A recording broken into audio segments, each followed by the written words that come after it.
Ladies and gentlemen, it is Super Show 13, one of the most important Super Shows of the year because it's right after WWE's biggest night of the year, or so they say, apparently the biggest WrestleMania of all time. And this is also the show after the show after the show, meaning it's the show after that legendary post-WrestleMania Raw where everything goes berserk and WWE has to run damage control. We've got a lot of thoughts. An awful lot's happened over the past few days. We're still sifting through our emotions, our fears, our hopes for the future, and our assessment of what we've seen. But before we get into that, right here in front of our adoring Wrestling Audio Revolution audience, I need to introduce to you the other two members of the Super Show trio. The first, I have to introduce him right now as the most respected man in wrestling journalism. That's right, somewhere Dave Meltzer's hanging his head, and that Charlie Brown song's playing. He's none other than the commissioner, Sean Cunningham. How you doing, Sean? I'm good, sir. How are you? Those are some lofty standards to live up to.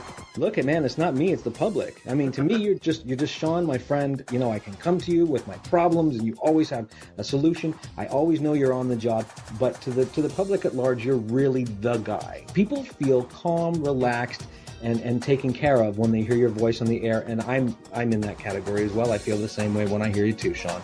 So I'm glad you're here with us. I appreciate the sentiment, although I don't know how calm I am after watching WrestleMania this weekend.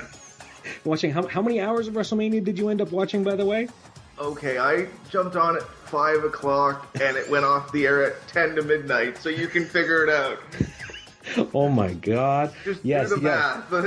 Yeah, it really was a pretty mind-numbing experience. But before we get into everything there, let's introduce man number 3, the third member, the driving force behind this podcast, the grittiest man in wrestling. He's none other than the Grime Minister, Luke Force. Hey, Luke. Pyro, explosions, smoke machines, Nakamura-esque strobe light effects.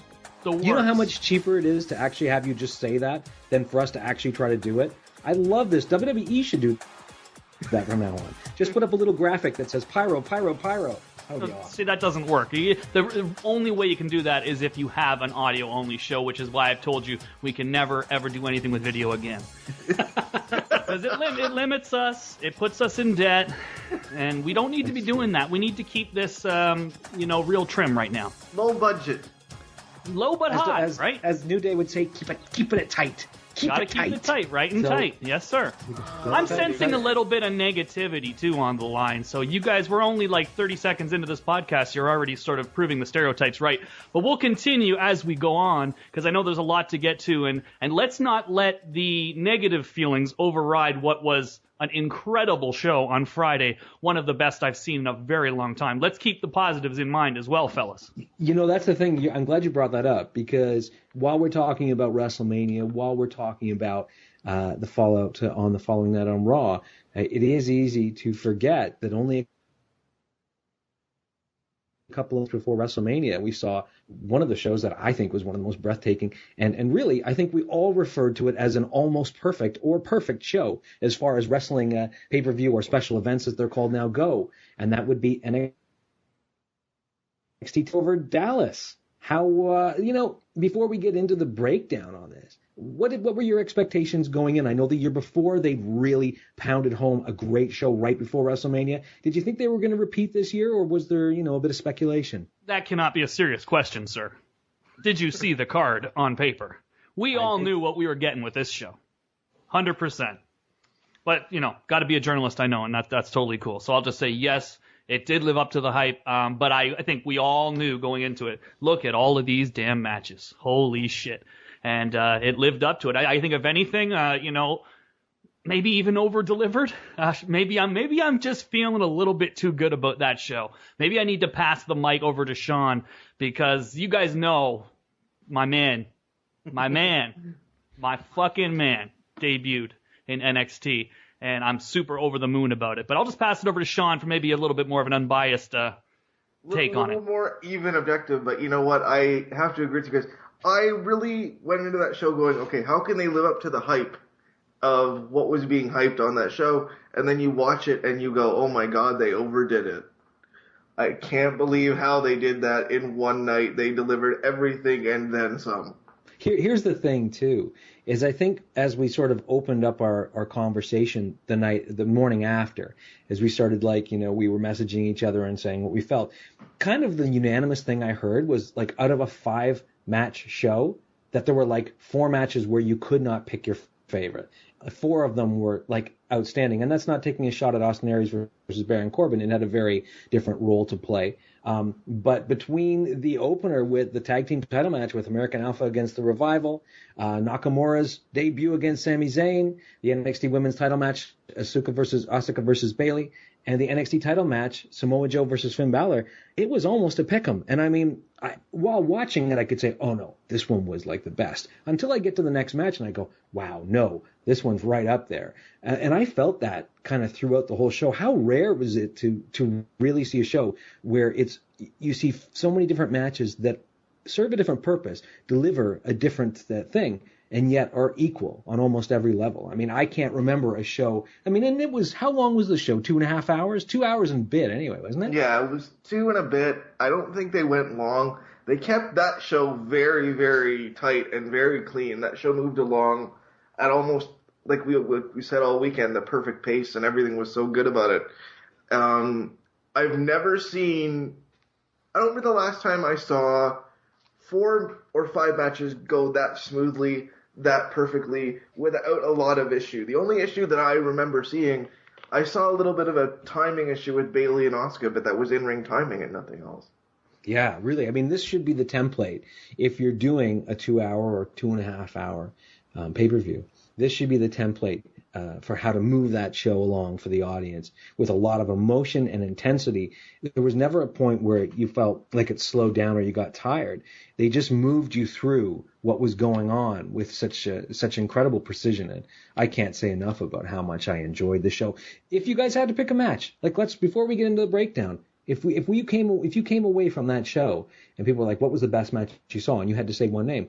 Where does your voting lie? Where does your loyalty go? Does it automatically go to Nakamura versus Zayn? Because I wouldn't fault you for that. When I look back on that show, and when I was watching it live, and Sean, I know you watched it live as well, we were communicating as the show was going on, both on Twitter and just text messaging each other. Yeah. I totally understand when people say the opener and the last 3, it's almost like they were tied. All just incredible matches. Very different, each one telling a different story. And, I mean, I can understand that. But in good faith, I can't say that anything was better than Nakamura and Sami Zayn. Emotion-wise, heat-wise, work-wise. Everything about that match was a little bit better than everything else on it. So we're talking about 4.5, 4.25 stars, everything else, and then 5 stars for that match. I'm just giving you an example of how I would have the difference that there would have been there. That was clearly the match of the year to me from any company right now, Nakamura and Sami Zayn. And I mean, we can go through the card, in order here, because I think, especially when it's a 2-hour and 20-minute show, it's a lot easier to review on a podcast. But Sean, what did you want to say? Sorry. I just had a question. How close is that to? You've watched a lot more New Japan than either of us have. How close was that to a New Japan style match for Nakamura and Sami Zayn? Very, very similar. And when you look at that match, I mean, a lot of it was playing on something that had already happened in New Japan. It was playing on the 2 Kota Ibushi matches, the one from Wrestle Kingdom 9 and the one from the G1 Climax 2013, I believe it was. With all of the stuff where it breaks down in the middle. It starts off like a wrestling match and a bit of grappling and entertainment stuff from Nakamura, of course. And then in the middle, somewhere or another, Nakamura gets really dirty, and he does the stuff in the when his head is through the ropes and the face wash. Yeah, right. All that stuff was a direct lift from the Kota Ibushi matches. But it's them being like, well, a whole new audience is seeing this now that didn't see that match. And if they did, they're going to pop too, like me, like you, like Shan, because we remember those matches and we remember that spot and how cool and how much it worked in Japan. And now we're bringing it on a whole new platform with a much bigger audience. I mean, I can't tell you how many people I was reading online, both on Facebook, on Twitter, that were seeing this guy for the first time. And they were talking about him like we talk about him. Yeah. Michelle Beadle, for instance, to give you a celebrity. Yeah. She's tweeting at WrestleMania, Shinsuke Nakamura just walked by me. My day is done.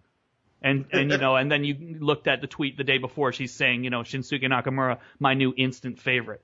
a superstar, a megastar was created on this night. But we can talk about it more as we get into that match, and we'll kind of go through the card. But it was the moment. It was the debut. It was the fact that, again, I did feel like it was just a bit better than everything else, which was all very good. But it was like, no, everything was great, should I say. But this was even greater.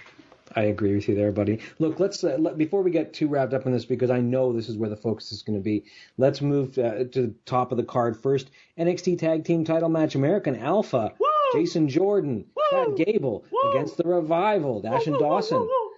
You can't, you really can't do a tag team wrestling match that's any better than this. I don't think. I really don't know that I've seen anything modern day where they took tag team wrestling as seriously as they did in this match. I really felt like it was a throwback in some ways, and yet they blended in the new NXT athleticism into it. So I would really hold this up as one of my favorite tag team matches over at least the last 10 years. How did you guys sit on this match?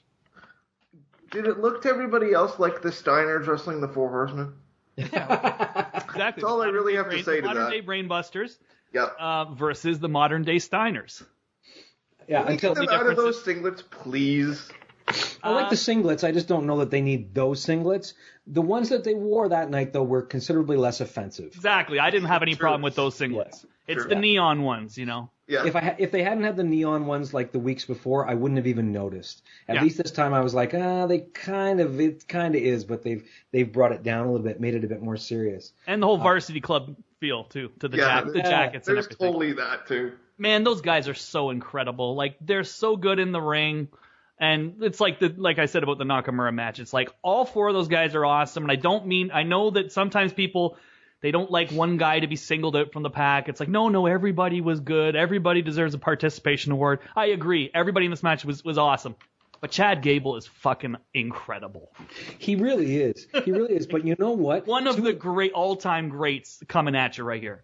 But to his credit, I'm going to say right now that Jason Jordan brings something different to that's really inspiring to watch. His little freakouts, while they're Kurt Angle-esque, he's got an intensity and just a coolness that I felt really good for Jordan, because we know how many times he was on the chopping block in NXT leading up to his tag team with Gable. I felt really good for this guy. I feel like his confidence is super high, and whereas before I thought he was kind of the supporting player to Gable, I just think he's bringing something of his own, and it's what makes them such an incredible team. No, he's definitely improved a lot.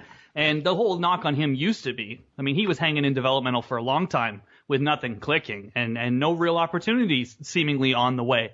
But the whole knock on him was that he just didn't have the charisma. And Chad Gable has so much charisma, and it's just been one of those by osmosis things. You look at him now compared to a year ago. This guy has just got a ton of charisma now. And in the ring, he's there, he's ready. And again, it's not a knock on any of the other three guys. It's just Chad Gable is that special ingredient in this match. Chad Gable, and that's why he was in. Like for instance, Gable's in there the whole match basically. He works the whole match, and then Jordan comes in for the hot tag, and that's his role. And he comes in, he's the House of Fire, he's suplexing everybody, he's going nuts, he's freaking out. But it's Chad Gable doing all the work leading up to that. So that's more what I was saying. Go ahead, Sean. What were you gonna say? And that's the way they book those matches. It goes back to like hell. Go back and watch New Age Outlaws matches. They were the same thing. Road Dogg would take a beating, and Billy Gunn would come in and clean up. Probably the only time that the New Age Outlaws will be compared to Jordan and Gable, I'd say. Yeah, but they're like a young New Age Outlaws. Well, no, but that's the quickest comparison I could think of. That all the greats though, all the greats had that. Yes. Yeah. Like Bret Hart, and I'm not trying to say that, Jim Neidhart and Jordan are on the same level, but, Bret Hart did all the work, and Jim would come in for the big hot tag. For the most part, that's how it worked. Dynamite Kid would do all the work usually, and then Davey comes in for the hot tag. Yeah. And that's what they kind of remind me of. It's a mix between the Steiners and, the Bulldogs when I watch them. That's what I feel. I see it for sure. I see it, and that's not. And again, like when you looked back at the Bulldogs, it was really Dynamite was the standout wrestler, right. not to knock Davey Boy, who was a great wrestler on his own. But Davey Boy was the power guy, and Jordan in this team is the power guy and the sort of spaz guy. And really, it was a great match. But look, let's not forget And I know you didn't want to just go for the participation award here, but I really think They deserve it. The Revival They're held awesome. up their end of that match. They are awesome. I don't know what the future has in store for them, particularly if they ever split up.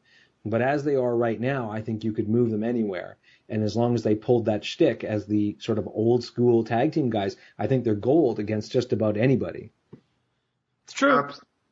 Yeah, I agree. And it's just because it's a style that we don't see now.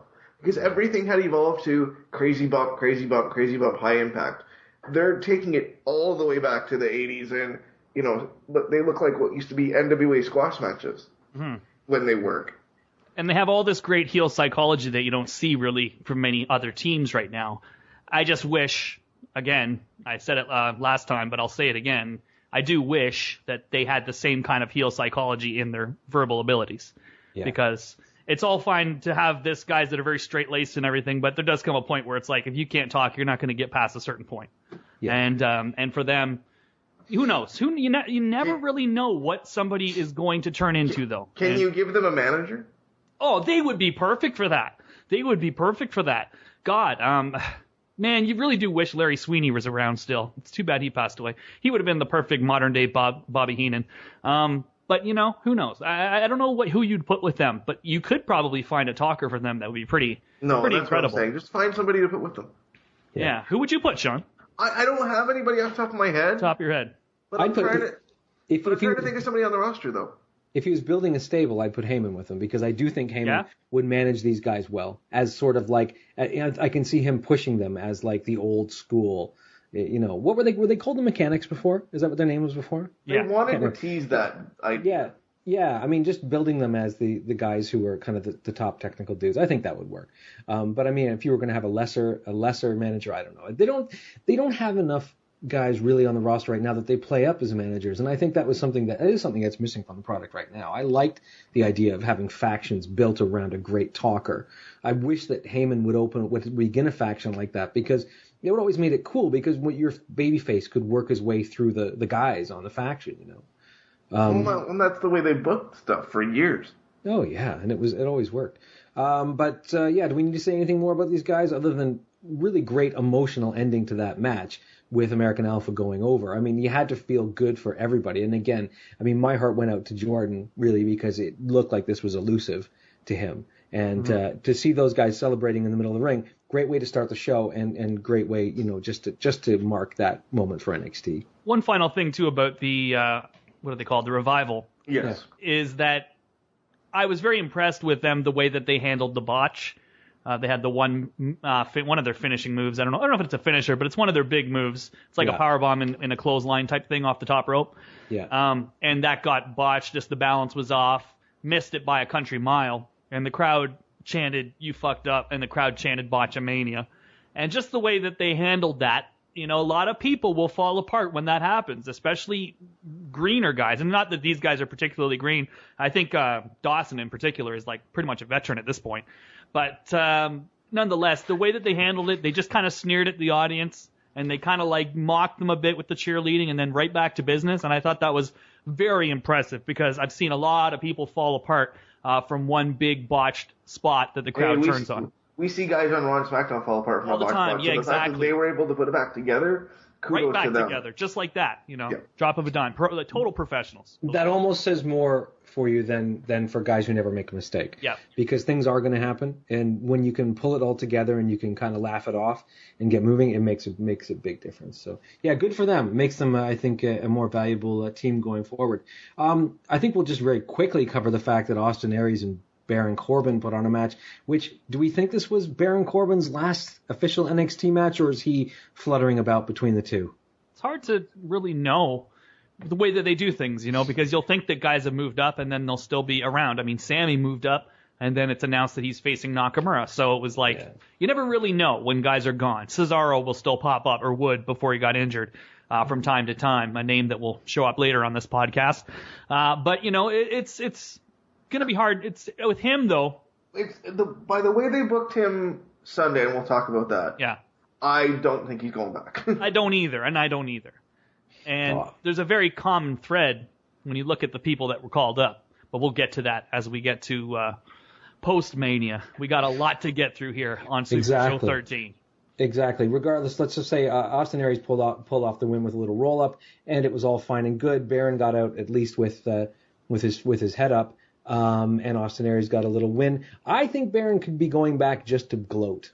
I think they could bring Baron back for a couple of matches just to kind of keep things going. We'll talk about the guys who've moved up in a few minutes, but they could have Baron come back and gloat over moving up to the main roster and having a big win at Mania. The match after this was the match. Sami Zayn versus Shinsuke Nakamura, and while it was Nakamura's debut, it really was Sami Zayn's swan song, which I think added to the emotion of that match. Sami Zayn's presumably last NXT match, and Nakamura's first. I think I'm going to turn it over to our good friend Luke to kind of talk through this because we'll just hand the mic off. Yeah. Well, Sean, first of all, I must ask you before I give you my thoughts. Yes. How many times have you watched this one now? Because you were texting me the next day, or even the next day, saying you'd already watched it a bunch of times. I have now watched this match 5 different times. Yeah, I'm about 5 or 6 myself. I've gone back, and sometimes I just go back and watch the intros because that was some of the most incredible part of just the whole atmosphere surrounding this thing. But a legitimate 9,000 plus in the building for this show. Yeah. And a sellout.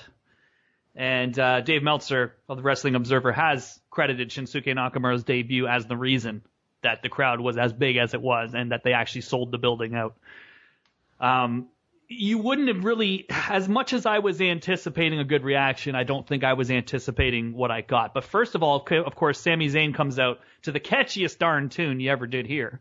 That it is. And comes out, and the crowd is just singing it and having a great time. Sammy always puts on a very, energetic entrance and always gets the people really riled up. They were already having a great time. And then Sammy, in his very Sammy way, conveys multiple emotions at once. He conveys the emotions of, thank you, I appreciate you, and he also conveys the emotions of, you guys are a bunch of crazy fucks. As he looks at them singing his song and dancing and all this stuff. And then he looks to the back and he has a look of, this is gonna be a rough night. And then he has the emotion of, oh my God, Shinsuke Nakamura is about to come down the aisle right now. I'm marking out so hard. And he sits down like any one of us would in our living room, in the corner, just so he can have that perfect view as a fan of Nakamura's first entrance in WWE or NXT, but WWE. And so he sits in the corner, and then as he sits in the corner, he has the look of, oh boy, I've got a fight on my hands tonight. This is gonna be something. But also mixed with the look of, oh my God, Nakamura's about to come down. Trying not to smile, like everything about this, I'm sure was 100% legitimate. He was fearing for his life. He was excited. He was marking out. He was trying not to smile. It was perfect. Sami Zayn is incredible at conveying emotion. So let's just say that first of all. And then the lights go out. The chants start before the music even hits. The chants start. The whole building shaking. Nakamura. Nakamura. Couple seconds of just darkness and cameras going off and people chanting Nakamura. This man has never wrestled in NXT. He's never wrestled in WWE. Believe it or not, there were a lot of people in the crowd that probably were seeing him for the first time. And the excitement was just absolutely electric. And for those people that were seeing him for the first time, I can only imagine what was going through their heads for this as your introduction to him. New theme song starts. Fucking awesome. What do you guys think? I like it. I don't quite like it as much as another Nakamura song I heard recently, but it was, yeah, agreed. It was very good. I was half expecting to hear your song, Nakamura, come out, as just thinking that maybe somebody got into it. Last minute deal, yeah. It was a great intro. I mean, it wasn't one of so the much Japan better. intros, but this is so much better than what I could have done. This is perfect. The orchestra, the traditional Japanese instruments. It's catchy. It's got a good melody. It builds up. It's better than Subconscious, really. It is, and I love Subconscious. But in my opinion, this is a better theme than Subconscious for him because it's got the dynamics. It's got the up part. It's got the breakdown. It's got the up. So he, has these different layers of his entrance. And when it starts with him coming out in the silhouette, oh my God, it's a moment you'll never forget because you're hearing this song for the first time, this awesome intro, awesome visuals, and then just the silhouette coming down in his very, very trademark mannerisms. And then the light hits him, and there he is. And the people are going nuts. And by the time he hit that first pose on the ropes of the back bridge, that place was just eaten out of the palm of his hand. A holy shit chant after he did that. The guy's in there stretching, and there's already a holy shit chant. This was one of the debuts that I think will live on for the rest of time. I will remember this debut for the rest of my life. It was that good. I think it was one of those debuts where just by the reaction everybody else was giving, even if you didn't know who he was and you had no idea of where he'd come from, I think it was a contagious moment. Really. Oh, yes. Yes. And then, of course, we get into the match. And it was a Nakamura-Sami Zayn match. It was everything you'd expect and more. And like I say, they borrowed a lot from the Kota Ibushi stuff, just in terms of having the part where the pretty boy, or the whatever you want to call Sami Zayn, the young high flyer, he's made into a man, you could say. He's got that new layer of toughness now coming out of that match, just like Kota Ibushi did, where the match would break down in the middle and the tempers flare, and people really do believe like these guys are getting pissed at each other. Well, wasn't that the sequence where they were literally throwing forearms at each other for what seemed like 5 minutes? And then Nakamura's nose is bloody and swollen, and he and the ref is like putting gloves on and checking Nakamura, and right. and the crowd chant at that moment was too funny. Right. The crowd chant was, "Please don't stop it." Yeah. Oh yeah, and he tastes the blood and spits it out, and the crowd's eating out of his hand, and that's what made him really snap. And then he beat up Sammy in the corner, and he did the face wash and all that stuff. And then of course Sammy's got to work his way back, fight his way back against this dirty Nakamura, and then Sammy returns the favor with the face wash and the kicks in the corner again, just like Nakamura did to him. This match, with it being a loss for Sami Zayn, I mean, it was a huge win in terms of giving a whole new layer to this guy and this character. Oh yeah, I mean, Sami Zayn came out of that really as maybe a defeated warrior, but certainly as one that had been elevated for his, for the performance he put on, for the level of toughness, for the bravery, and at the same time it established Nakamura, I think, not only as a really serious contender in NXT for those who don't know his background, but he has that Eddie Guerrero quality to him that when he's fighting dirty, you don't hold it against him. Do you know what I mean? Mm-hmm. He's charming, and he's kind of, that's just Nakamura. And I think they don't have enough characters like that these days that can play the kind of anti-hero character. And I was glad to see that they retained that part of his personality. I was a bit worried that they were going to sterilize that his character a bit and make him a little bit more clean cut. So, well, but is that a product of WB has to finally acknowledge that the people that are watching their show right now, and we've talked about this before, know who these people are before they get here and know what their characters are like. You can't do that many changes anymore. Yeah, you can't. Not to somebody that holds the level of prestige that a Nakamura does. If you know anything about international wrestling, you're going to know that name and you're going to know where he comes from. So, well, on night one, I mean, he was Shinsuke Nakamura, aside from a new theme song, which again is my favorite theme song right now. But he had the new name for the finishing move. They're not calling it. I assume that the Bamaye is a trademark of New Japan, and that's why It's also because Bamaye means kill him in Africa. Oh, okay. So I would assume that's not that it's trademarked as much as they don't want people looking it up and going, he's actually saying kill him. Right. And that was taken from, I don't know if you remember, from Muhammad Ali. Rumble that's against right. George Foreman. They used to they would chant Ali Bomaye, and Ali would chant it along with them, and I'm not even sure he realized at the time that it meant kill him. But yeah, so Bomaye means kill him, so they changed it to Kinshasa, and probably for the best. But right. Great aside from that, it was Nakamura in every way, shape, and form. Yeah. And it's going to be interesting to see where it goes from here, because you see the picture of Vince backstage watching, and it's really, everybody's just looking at Vince's face being like, what's he thinking of this? Yes, because there's the one hand that's like, I want to say this on the air too, because I really want to emphasize this as my truth and that this is not hyperbole in any way. I've been trying to decide over the last little while if I've ever seen anyone better than him, if I've ever seen anyone more inside of the character, anybody that is more charismatic or just the whole package is more believable or just better than Shinsuke Nakamura. And I got to be honest, I had it down to him and Randy Savage, and Macho Man is my favorite.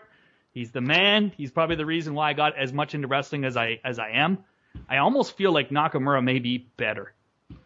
And that is as high a praise as I can give. This is not something that is me jumping on a bandwagon, as you guys know. I've been singing his praises for a long time. But, I mean, there's nobody in this guy's league when he makes that entrance. There's nobody in the business. And I don't care who you give me or who you want to put up against him. As that character wrestler, there's different kinds of charisma, but as the character wrestler, I just think this is the best I've ever seen personally. The fact that he can break the barrier of language and culture and connect with people, in North America as quickly as he did, I think that's testament to it's a level of universal charisma. Has nothing to do with what he's saying. It's really just that connection with people. It's almost a psychic connection. And yeah, it was exciting to watch and exciting to see how well he held up in front of a North American audience. Like, we've talked about Sami Zayn conveying multiple emotions with his face at one time. Mm-hmm. Nakamura will convey like a 12-act play with his face at one time. That's true. Right? Because he smiles, but he also is sneering. And, oh, geez, man. You watch the very end of that match, how he's just looking like a beaten man as his music's playing. And then they have that little breakdown of the music where you have the strings. And then by the time that beat kicks in, he's back to his face and he strikes the pose. It's just like, oh, God, this guy. So anyways, I was in heaven after this match. Yeah, it was great. The card did not go down from here. It did not. And I mean, the very next match, for me, I was so invested in the next match emotionally. Oh, yeah. That would be the NXT Women's Title match, Asuka versus Bayley. Bayley just has that thing. We've talked about it before. You get really into her emotions. She's much like Sami Zayn. In fact, I don't think there are any two characters in at least in WWE, NXT, North American wrestling that convey emotion any better than Sami Zayn and Bayley. Bayley with her usual happy, cheerful, smiley face. The moment it's not cheerful and smiley, you notice it. And I know I watched this match with my daughter, and she keeps saying whenever they showed Bayley looking concerned or worried that she felt very, very emotional seeing that look on Bayley's face. So great match between two fantastic women wrestlers in NXT. Going in, I think, did we all pick Asuka? I think we did. Yeah, we all agreed on that in the end. I think I may have swayed you guys on that. Yeah, and I didn't disagree. I liked the way that it ended because it really, with Bayley passing out and the ref stopping the match, because really it saved Bayley for another day. Bayley hit that point, I think, where she peaked as champion, and it's really hard to hold that level of interest. To create a plateau when you've kind of gotten yourself to that level. I think this was the best thing for Bayley, was to lose and have to find herself again so the audience could go on that journey with her again. I thought that the very final moments of the match were really telling and interesting, where Asuka, Bayley's laying on the actual ground outside the ring being tended to by the refs, and Asuka comes out and there's this long look between the two of them, where you're wondering if Asuka's going to go over and shake her hand and check on her, or if she's going to run over and kick her in the head. Neither happened, but it was a long, delayed, interesting pause that I found kind of chilling, and really, I think, set the table for a rematch down the road, probably a series of rematches down the road, as Bayley works to claim her title. In the ring, what did you guys think? Did this live up to what you'd hoped? I think it did, and then some, just to see Bayley take as much from Asuka as she did, because nobody else has taken that much from Asuka and got up again and kept fighting and kept fighting and kept fighting. It's cool to see Asuka as a destroyer when you really stand back and look at the physicality of the fact that Asuka's not a very big lady. She's not very tall compared to some of the others. She was certainly shorter than Bayley. And yet she just seems like a monster when she gets in the ring, and that's testament to really her abilities and the presence that she's able, and the kind of craziness that she's able to, the barely contained insanity that she's able to convey. Well, the other thing, just to bring everything forward, on NXT, Asuka's going to have her work cut out for her for the next program, so it's Nia Jax. Complete opposite idea. Yeah, with this one, I had said on last week's show that this could be the night that the fans not turn on Bayley, but that if there's anyone that's going to get more reaction or that may have some boos directed at Bayley, it's going to be when she faces Asuka. Actually, the complete opposite happened. If anyone got boos, if anyone got turned on in any way at certain points of the match, it was certainly Asuka that had the boos. Yeah. But again, Bayley's just such a sympathetic character. I don't think that you could really turn anyone against Bayley. It would be hard work. But it worked for the Asuka character because I really felt like it added to the mystique and the interest of it. I thought that their styles meshed so well in the ring. Definitely. When Sean's talking about Nia Jax and Asuka, as much as it'll be an interesting spectacle, I'm a bit worried about Nia. As green as she is, going in and taking what I'm sure Asuka has planned for her. But on this night, you really had two of the best and two really strong, diverse styles meeting head to head. Well, and it was the right thing to do. Like when you look at the Bayley run and where things are going from here, if she ran through Asuka and that was another defense for her, what's left? There's nobody. It's not to say there's nobody, but I mean, Nia Jax is an Asuka. They're not going to have as good a match as she's going to have with Asuka. Carmella, God bless her, and she's improved a ton, and nothing against her. She's not going to have the match with Bayley that Asuka is. There's nothing ready yet. There might be some stuff right. down the You don't have Charlotte. You don't have Charlotte. You don't have Sasha. You don't have Becky. So there's the other three best that are not there anymore.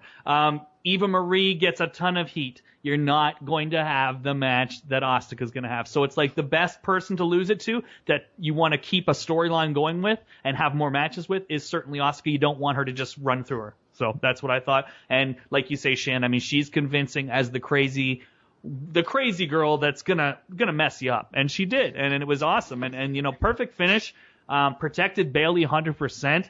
And Bayley can come back, work her way back up, get a ton of sympathy, a ton of babyface support. If you want, at some point, you could do an awesome heel run with Asuka because she can play heel, I guarantee you. But you don't need to make her. Not right now. That's the scary thing. Right, you don't need to do it. And NXT really. Sorry, my last point is NXT really doesn't have heels. Like Baron Corbin was the biggest heel on the show, and I was saying this to Shan before we went on the air, and I know that both of you like Baron Corbin, and I certainly like Baron Corbin on Breaking Ground, and I think that there's potential there, there is something there. But the heat that he gets in NXT is because he sucks. Okay? Yeah, it's not because he's a great heel. It's because he's so much worse than everything else on the show.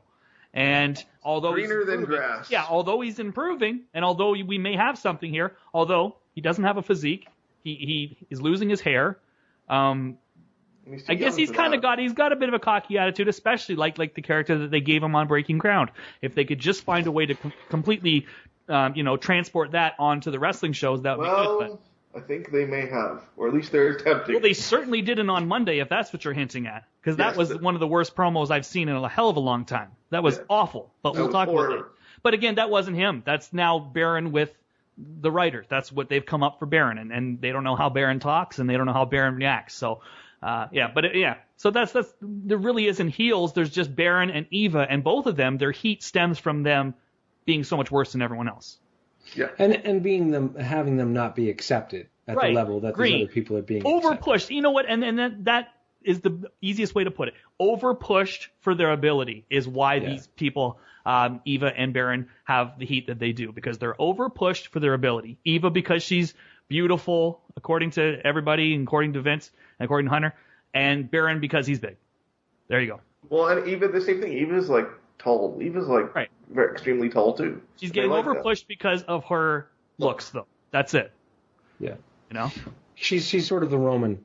Somebody's decided they're going to package her, and by God, they're going to do it whether you like it or not. So, but I mean, let's move on just so we can get into the rest of our story here. But we really do have to cover the NXT title match. Samoa Joe and Finn Balor didn't go the way I thought it was going to go, but loved the match, and I was especially impressed at how they handled the early blood in this match, the early and consistent blood, with Joe being split open within seconds.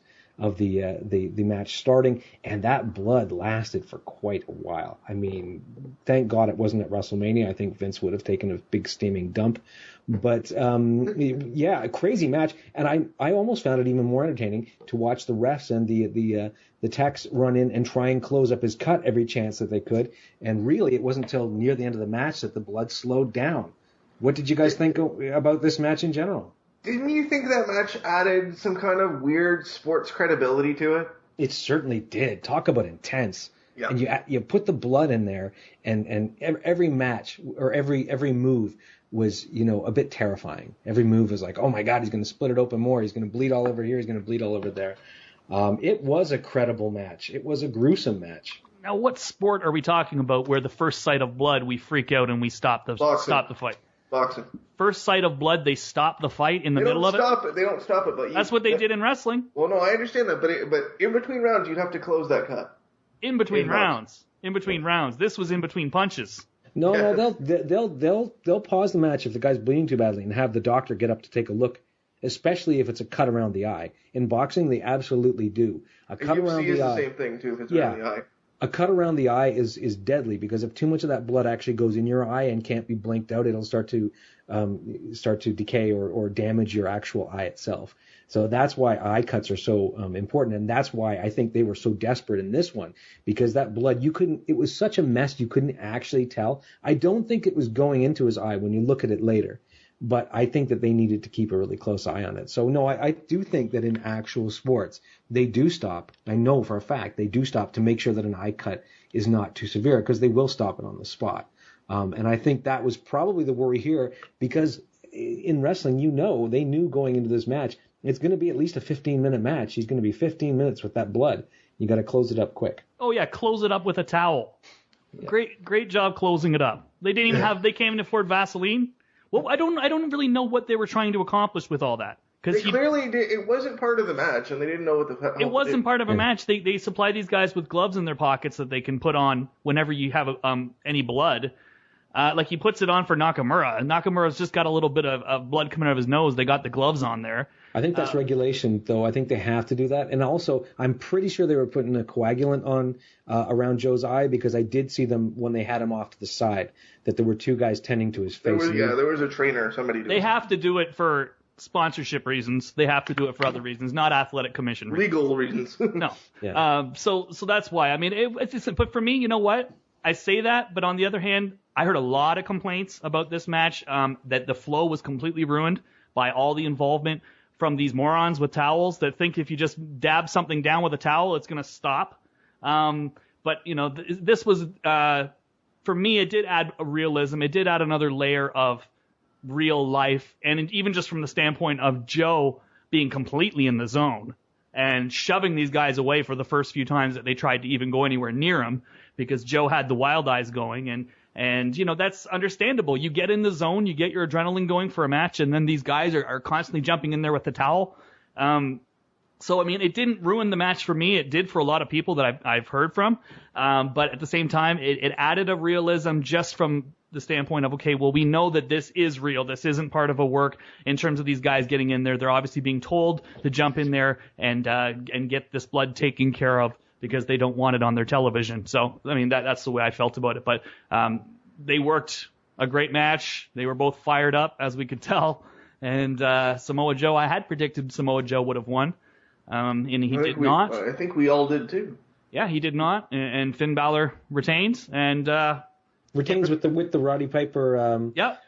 Big kick off the buckle, or the Bret Hart Roddy Piper kick off the buckles to roll up into a reversing a sleeper. Right. So yep. yeah, it was a Bret Hart Austin finish as well. Oh right, the Bret Hart Austin finish. No, originally done by Piper and Bret. So I don't know about originally, but that's the first time I ever saw it. So it always looks like the guy on top is getting his neck broken when he does. I know. It freaks me out every single time. But I mean, Joe got away losing without looking weak. I don't know where this is all headed. There's been so much talk about Finn moving up and when this is going to happen, and that certainly would leave a big hole in NXT if it did. But I certainly expected Joe to walk away with the title, at least to give Finn that option to move up. There's been just as much talk about Samoa Joe potentially moving up, and so it's hard to know which one coming out of that would have been the choice. But we do know that from the NXT tapings that Finn was nowhere on that show, at least in front of the live crowd. Yeah. Well, but they announced prior to that match, they did the thing about the upcoming tour dates. Yes, he's on that. They're going to Ireland. You can't necessarily take Finn off of NXT when you're going to Ireland. Right. No matter what happens, Finn will be on that tour. Yeah. So, and he's been doing all the press for it. He's been the face of NXT touring the UK, and Ireland, because that's not necessarily part of the UK. But overall, let's just say NXT Takeover Dallas was a huge success. Huge. I think it over-delivered even though our expectations were high. Yeah. And it set the table for this weekend where you had to figure that the guys on the main roster kind of looked at each other and went, wow, we got to follow that this year. And that certainly was a challenge for them. Are we ready to kind of get into our WrestleMania assessment? Everybody take a deep breath. And I don't know that we need to necessarily talk about WrestleMania as an independent topic. I think maybe WrestleMania and the following night and sort of the occurrences, the common occurrences that went from one to the other, because really it was an overall experience. There were things that happened there that followed over to the next night. And I think overall, if we're going to sort through our feelings, and this is really the first time we've formally talked about this since the weekend. Yeah. So I think we've got kind of a lot to talk about here. But we spent more time over the weekend talking about NXT than we did about Sunday. So that's true, and that's telling something. But I don't know what are the fan reactions to WrestleMania 32. As again, I said before, I don't want to be that guy. I don't want to be the whiny, complainy podcast guy. And there were certainly lots of things I liked on the show. What have you heard was the overall general reaction from casual wrestling fans and hardcore wrestling fans? I saw a lot of 50-50 split. There were people that liked it, and people that really didn't like it. From the people that liked it, it was, they did all this interesting stuff I haven't seen in a long time, and that's true, they did. From the people that didn't like it, it was, why is it Roman Reigns, and why was it 6 hours long? Can I say this? If it was to get an in-ring wrestling score, I would say 2/3 of that card would get a B+, A-. If it was to get a relevancy score to the product in general or any kind of positive change, I would give it a D-.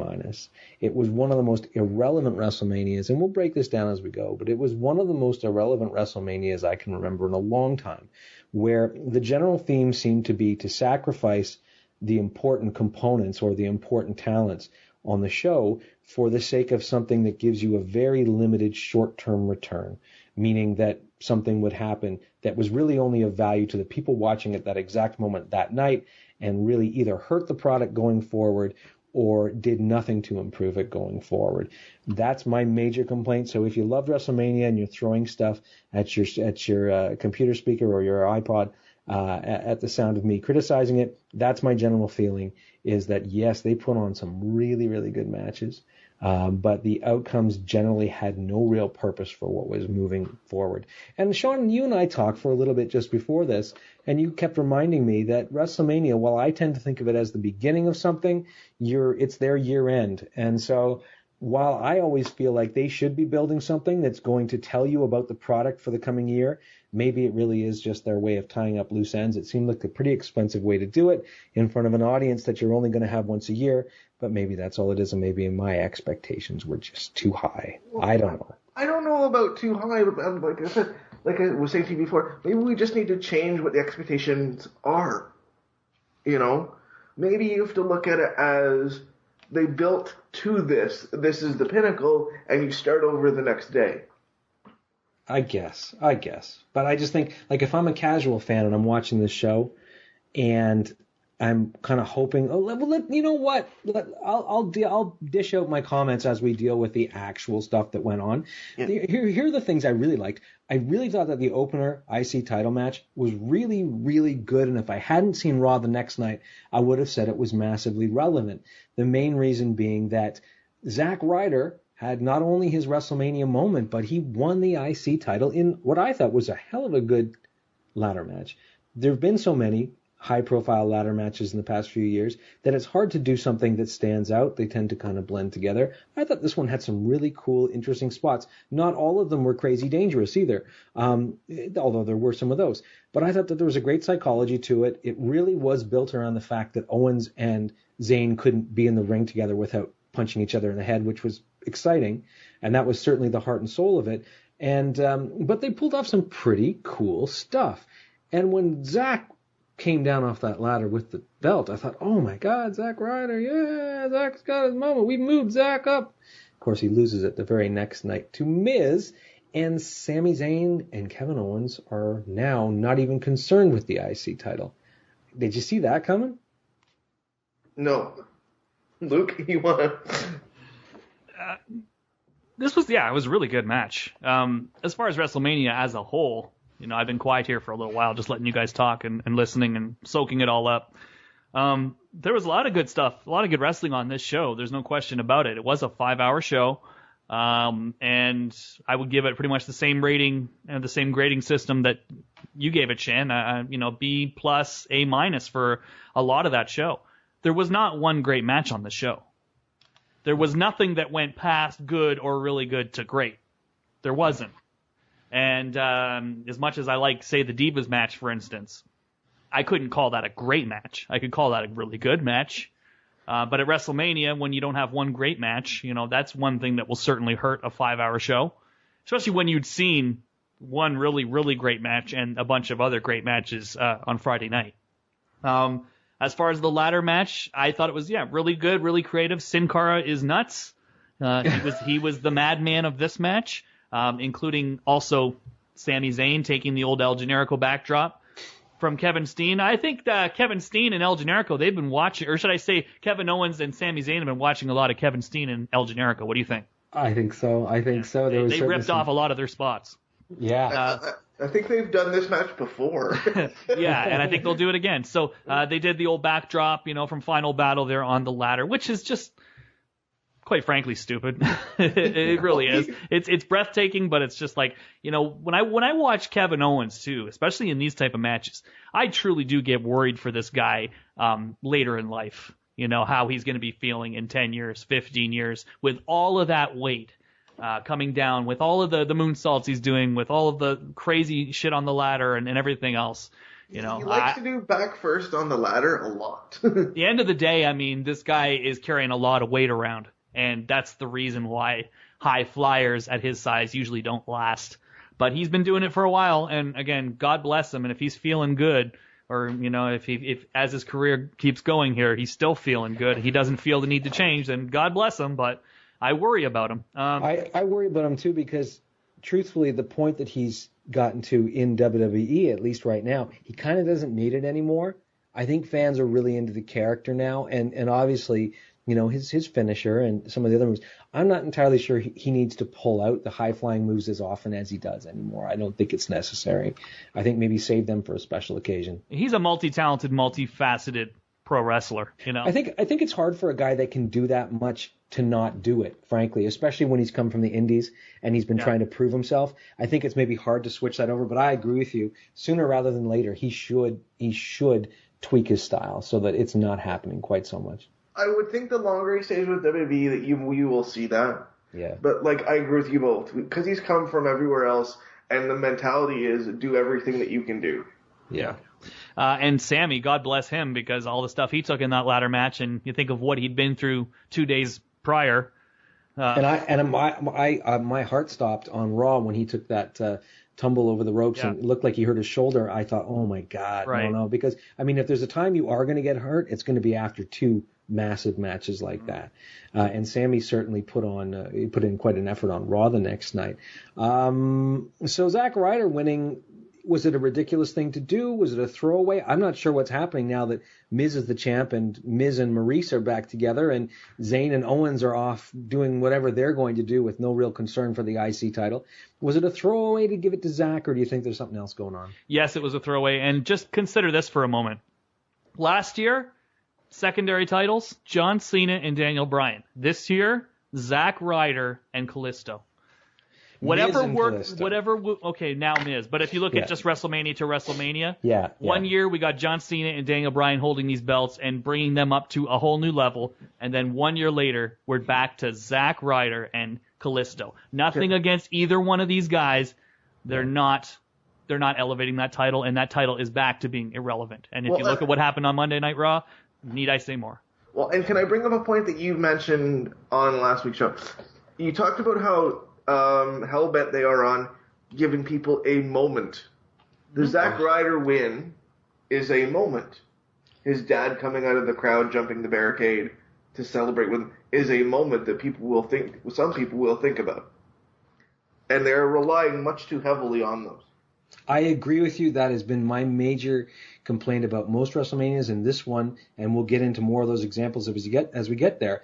But the whole thing is this whole idea of a moment. Oh, we want a moment. We want a moment. A moment doesn't last unless the effects are long-lasting, unless the product changes or something ongoing comes out of it. I don't think there's much point in throwing together a bunch of disjointed, quote-unquote, moments.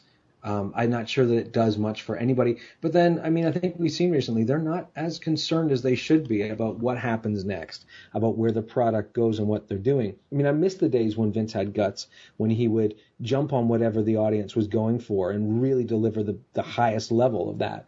And these days he really isn't. He's the fat cat semi-retiree who has his little projects that he plays out on TV, and it's a different world right now, not one that I'm particularly fond of within the WWE product.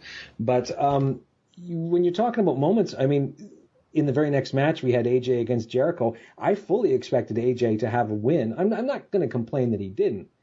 I fully expected AJ to have a win because it was his first WrestleMania. Hell of a match with Jericho going over. But the very next night, AJ wins the contendership to be the number one contender for Roman Reigns' title. So was it really worth having? Like, do you think that the Jericho win was to make it unpredictable, or do you think they were giving it to? Was it to kind of show Styles that because he came from elsewhere, we're not going to give you the WrestleMania win on your first year? What do you think the feeling was there? First of all, there's an ongoing theme here. If you lose in the second match of WrestleMania, it means you're going to get a world title shot. Check last year's card. Right. It's 100% just about let's swerve the audience. Yeah. And sometimes let's swerve the audience. You know, a lot of the complaints you're hearing coming out of WrestleMania is everything was so predictable. Predictable is fine if it makes sense. Predictable, yeah. Like, I mean, it's not like every WrestleMania leading up to now was these great unpredictable finishes of everything. It's just that the finishes made sense, and there was momentum going in that direction. You weren't going against the grain. And it just seemed very obvious that, you know, AJ is the guy, especially if he's going to be going and facing Roman Reigns for the title the very next pay-per-view, that he should get a win against Jericho. What, we can't sacrifice Jericho? Of course we can. You know, he can handle a loss. It's not going to hurt him. I just think it's all about whatever the audience thinks and whatever makes sense. Let's go the other way. And there's a lot of that on this show. Well, no, but here's the other thing, too. I think the reason you go with AJ Monday night is AJ's been over since day one, and he might be the most over babyface you have right now, and you need something to get a match out of Roman. Oh, yeah, and I don't know if you guys really read much about this, but, I mean, he had like a long celebration after Raw went off the air and broke down in the ring, and the fans were going nuts, and the fans, after that long-ass weekend, are staying in the building for like 15 minutes after the show goes off the air to celebrate with AJ Styles. His merch sells big. He's the most over guy on the house shows. And although, there's probably a lot of people thinking, well, this is going to be just like Daniel Bryan, where they had the guy that was really over with the audience that the audience really wanted. So we're going to put them in with Roman Reigns and then have Roman beat them just so that, he can endorse Roman afterwards, right? But even if that's all that it is, AJ Styles is still getting a world title main event match at a WWE pay-per-view in his first year in the company. So, I mean, you can't undermine that. Less than 6 months. Less than 6 months. So, I mean, you can't undermine that. It is really big deal. And I'm almost done predicting WWE right now. I'm almost just at the point where I refuse to do it because there's no way to predict something that doesn't make sense. Yeah, that's true. Exactly. That's true. It's like, because I think that no one would complain if they predicted if they predicted something awesome for WrestleMania and it came true. The problem is in most cases you were either predicting something terrible and it came true, or you were predicting something awesome and it didn't. It really does seem like everything was flipped to not really appeal to the audience the way that it should have. And here's my other point on this. With AJ over as much as he is, and it now seeming a little bit spotty that they're still trying to push Roman as this big babyface and ignore what's going on with the audience, and we'll get into that when we talk a bit more about Roman later. Who's doing the thinking here to put a guy who's guaranteed to be cheered to the rafters against a guy who's got, at very best, a very spotty and contentious relationship with the fans? Are you familiar with the word troll? We're being trolled. Don't give them the satisfaction. Seriously. Go ahead, Sean. No, I don't know. Like, who's making the decisions on Monday? I have no idea. Same guy that's been making decisions forever.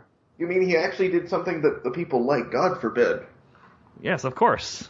God forbid you do that. Right, and that's the way I'm looking at it. I'm looking at it like, okay, on Monday night. By the way, this Monday Night Raw after WrestleMania was probably the most lackluster post-Mania Raw I can remember in a very long time. You still had that excited audience that was there to entertain themselves, but I mean, they, besides the debuts, which again you could probably argue were too much in one night, I think, for it to really take effect. Besides that, I mean, I thought it was a pretty uneventful show until that main event, which was awesome. But we won't jump ahead too much. We'll get through this WrestleMania stuff, and then maybe we can shed a bit of light on it. But I mean, again, at the end of the day, if nothing else, AJ Styles was the headlining winner of a number one contenders match the night after WrestleMania on Raw, and celebrated for 15 minutes in the ring after the show went off the air. So I'll take that. You know, you take them where you can. So that's really what counts, and I think you're right. I mean, it shows that there's still a good, strong faith in AJ. Yes. And there should be. Yes. Look, the next match has got my back up, and I'm going to warn people ahead of time.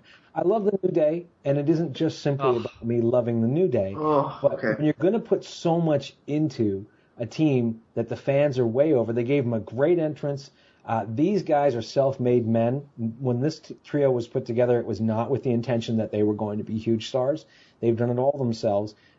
They fight against the League of Nations, which are such a bad team that every week I'm expecting that they're done. And they have New Day lose. And let me just spell this out to you. They have New Day, the hottest trio and probably the hottest act on the show, lose to the League of Nations in a 4-on-3, just so they can have three guys who've all been retired for ages, one of whom who has medical conditions that make it impossible for him to do all kinds of things. They can come back and beat them down afterwards. I'm talking about Austin, HBK, and Foley. Love to see them. Which one has the medical condition? That's what I got to ask. Because I'll guarantee if Foley can't be cleared. I don't even think he was the one you were making reference to. Well, I was actually referring to Foley. Yeah. Okay. Foley obviously has a lot of concussion-based issues. I know that the other two guys, have had their back problems and neck problems and whatever. But I mean, this was this complaint that I had through the whole night. Nothing came out of this. You sacrificed New Day so that Austin, HBK, and Foley could come out and have a quote-unquote moment beating down the League of Nations. What does this say for New Day? What's the point here? Who's elevating? Are HBK, Austin, and Foley going to be on Raw the next night? Is this something we can look forward to? No. They had no purpose. I had no problem with them coming out. But having them come out and do what New Day couldn't do, I think that was low. Agreed. You said everything I'd want to say. Everything I've said for 2 or 3 days to anybody who asked me, because they're like, didn't you love when Austin and Foley and HBK came out and beat up League of Nations? Yeah, but and it was everything you just said. But these people, they're casual fans, right? Right. They're coming to you saying, "Wasn't this awesome?"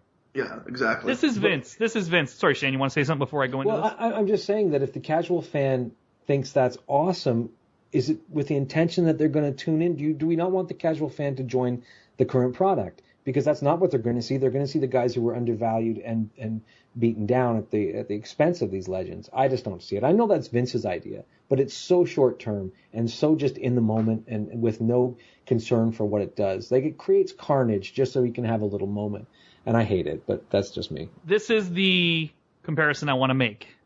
And I'm sure both of you at some point in your school lives saw this take place in high school, probably. Okay? Did you ever see a situation where there was that guy that was in the cool crowd, the ones going around, wedging nerds, being assholes, wreaking havoc, running the school, all the girls love them, they play sports, etc. And then you've got the one guy in the crew that's maybe 1 year younger than the rest, and all the other guys graduate. So this guy doesn't have his people around him anymore, his cool friends around him anymore. So he has to make friends with what's there.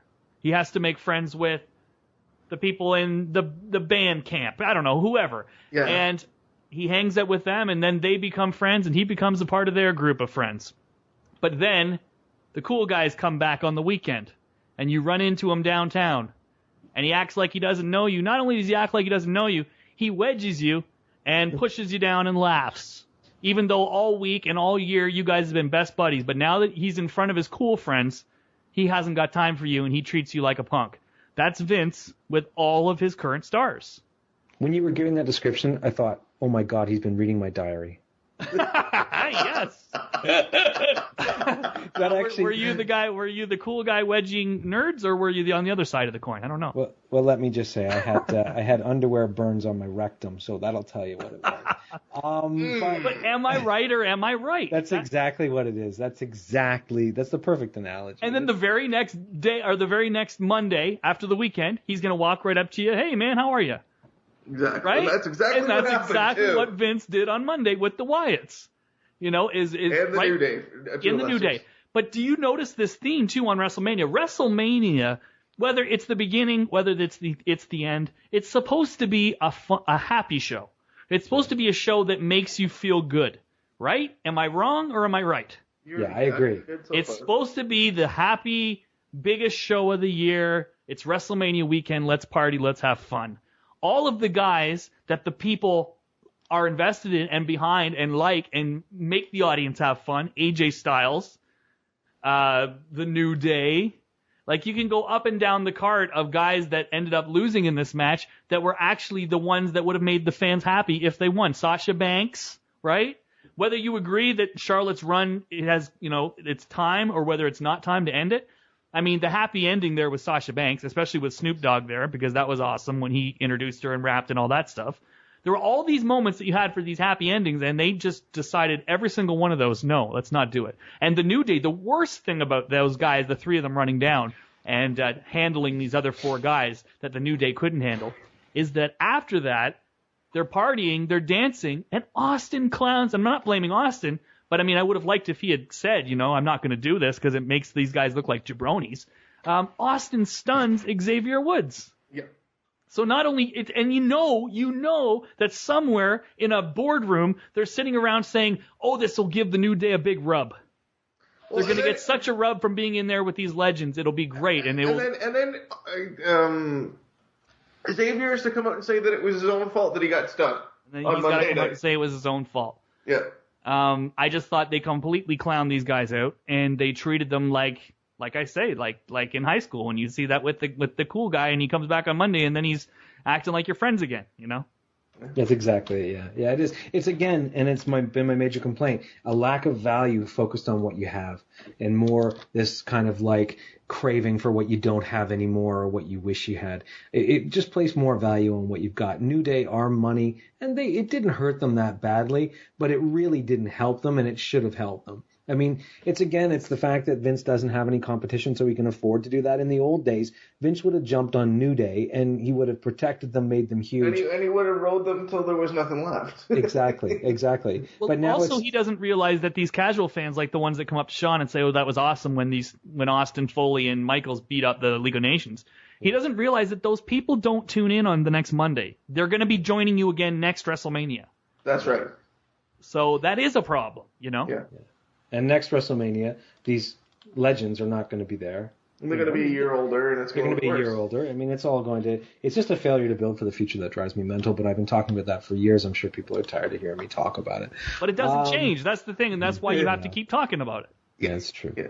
Because it's not like you want to keep talking about it, but it's continuously happening and playing out. And WrestleMania seems to be now when it happens the most. Because this was not the last time on the show when a current act that we thought was supposed to be a big deal got treated like a joke. Yeah, and we'll get to that in just a moment. Between here and there, we've got a match that I was not unhappy with, Dean Ambrose and Brock Lesnar. I'm not sure what I was hoping from this match. I certainly wasn't upset with it. I did, I guess, maybe hope that Dean would have lasted a little longer or done a little more. I still think it probably didn't hurt him. But it was business as usual for Brock Lesnar. What did you guys expect going into this? I think we all picked Lesnar, didn't we? Or did we pick Ambrose? I can't remember. No, we all picked Lesnar knowing if they did the right thing with Ambrose, even in the loss, and I'm not sure they did. Yeah. No, I don't think so either. When you really look back at this, let's just rationally think about this for a second. What is Dean Ambrose at the best? He's a guy who, even with a chainsaw, can only get... And what were you going to say? And a barbed wire bat. Okay, a barbed wire bat and a chainsaw. Even with those things, he's only able to get the offense for maybe a couple minutes. Yeah. And then he's getting his ass whooped for the rest of the time. So even with the most dangerous weapons, he's only able to get on the offense for a few seconds. Well, he was only able to do offense after he punched Brock in the nuts. Yeah. And then everything leading up to it, right? Every time that he tried to get in there with Brock and take it to Brock with a weapon, he got his ass whooped. And again, it wouldn't have even been so bad if going into WrestleMania, they didn't put him in a main event with Triple H, where we saw that Triple H can beat him clean. Yeah. So no, I don't think that, and to them, they're probably thinking the exact same thing I said about the New Day. Oh, Ambrose is going to get such a big rub out of this. It's going to be, all of Brock's heat and all of the interest in Brock Lesnar matches. It's going to all transfer on to Dean just from being in there with him. And I don't think that happened. I think Dean's in the same spot today that he was before the Lesnar match. It did nothing. And then on Monday, neither of them were there. And to think that they, in their minds, consider him like number 2 babyface. So it's like, this is what you have planned for your number 2 babyface. So clearly they see something in him and they see the value in him. And I mean, you talk about AJ being over and everything. I mean, Dean's super over too. And the fans are ready. They were ready for him to be in that top mix for real this time. But we're not there. We're not there. The thing, too, that really bothers me about the whole situation is that Lesnar really has no higher to go. He's already, I just don't think that it would have hurt Brock to take more of a beating. I don't think it would have hurt Brock even to lose. Not that I was expecting that to happen. But Brock's kind of hit a point now where I think, short of him losing to somebody way down the card or being humiliated or embarrassed or having to tap out, I don't think anything hurts Brock at this point, and I think that more could have been given up in order to give Dean a bigger push. It was an exhibition set up to get Brock Lesnar over. So over to where? Is he more over? No, he's not more over, but they just thought, well, we got to get Brock over. Well, but here's the thing. I really wonder if they have an overvalued opinion of Brock. Yeah, I agree. Because here's the deal. I talked to 5 or 6 people over the last couple of days. Not a single person asked me about Brock Lesnar. Nobody. But, I mean, his match didn't warrant them asking you about Brock Lesnar. No, but here's the... It was just an exhibition match. It was like Undertaker versus Bundy. Do you think after that WrestleMania people were like, oh, Sean, could you believe that Bundy-Undertaker match? No, but I'm saying... But WWE believes that Brock is this guy, this great star that they need to protect. If casual fans don't care about Brock, then why is he there? Do you hear the audience? Did you watch it with the mute button on? No. I understand the audience. You talked to 5 or 6 people. That I understand, and that's some good feedback. But I mean, that there was a whole stadium that goes crazier for him than anybody else. No, and I understand. He gets the biggest reaction, and his merchandise sells off the rack when he's on the TV. I mean, overblown. You might be right for the money that they're paying him. You might be right in terms of maybe it's not worth it. But I mean, to say he's not a big deal or he's not that over, I can't agree with that. Well, I think really, too, and maybe this is what you're saying too, Sean, but, I think that Brock is certainly a big commodity. He certainly is a selling point, but it doesn't really matter so much who Brock's fighting anymore, and it doesn't even really matter that much what the outcome is anymore. I think people are going to come to see Brock as long as he's relatively strong. I think the big problem was that it was Dean, and Dean really is kind of ready to go to the next level. So I think it was a place where they could have given up a little bit. Sure. They really could have given up a little bit and let him go a little higher. Like I said, I think Brock's as high as he's going to go, whether he's champion, not champion. I don't know who they can line up for him now that's going to be seen as a legitimate challenge. But I'm sure they'll try with somebody. But at the same, I just think he's kind of hit that point where he's kind of like Andre the Giant was back in the Hulk Hogan days. He's kind of set aside from everybody else as an attraction, and I think they should start booking him that way. It's true. I wouldn't do like what they're doing with Jericho. I mean, I don't think you should just start having him lose all the time. Oh, no, I don't either. Because what Brock has that nobody else has, and this is going back to what we were saying there, Sean, is like Brock is not just another guy. Like everybody else on the roster is just another guy. But Brock Lesnar is not just another guy. He's still got that special aura. When his music hits, it's still that Road Warrior pop, if you will. That's because he's used properly as a part-time talent. Exactly. Yeah. But, I mean, you can definitely be too overprotective. And this was an example, I think, of them being too overprotective and, again, not thinking of the fact that Monday's going to come and Brock's not going to be there. And you said he was not going to be there, and I questioned, well, we don't know for sure, but he wasn't there. So well, neither was Dean, which is the interesting point. Neither was Dean, neither was Hunter, neither was Steph, neither was Undertaker. Neither was Austin, neither was Foley, neither was Michaels. Well, okay, but Rock. did anybody expect Neither was Cena. Did anybody expect Austin, Foley, Michaels, or Rock to be there? No. No. Not necessarily, but at the same time, I mean, the Monday after WrestleMania is always kind of a bleed over. You know, it's always the wrap up to the weekend. Yeah. So, you know, it wouldn't have been out of the question that those guys showed up. But, I mean, no, we weren't expecting them. No. But I was a little surprised not to see Brock or Dean. Yeah. Well, I think Dean may have been selling, but yeah, you could have brought somebody else in. Now, we're running long here, guys. I just want to say and get into this next one. I don't know if it was the next one on the show, but I think it was. Everything that was predicted ahead of time about this match, Undertaker versus Shane, you guys were 100% right. And everybody that was down on this match and predicted that it would be a stinker and that, you know, it really didn't matter anyway to the long-term story. I mean, you were all 100% right. Like I said, I don't even feel comfortable predicting anything with WWE anymore. I really don't think – I feel like this business really has passed me by, at least the WWE side of things, main roster side of things. I don't know where they're coming from. I quite frankly don't care. But you were 100% right about this Shane versus Undertaker match. And I just can't believe that Shane took that bump off the top of the cage. The margin of error for that is so small. That wasn't a crash pad, although I heard that they did sort of cushion underneath the table for that landing. But, I mean, that was not a crash pad. It was still a table. Of course, we respect that Shane – because Shane doesn't have to do this for the money.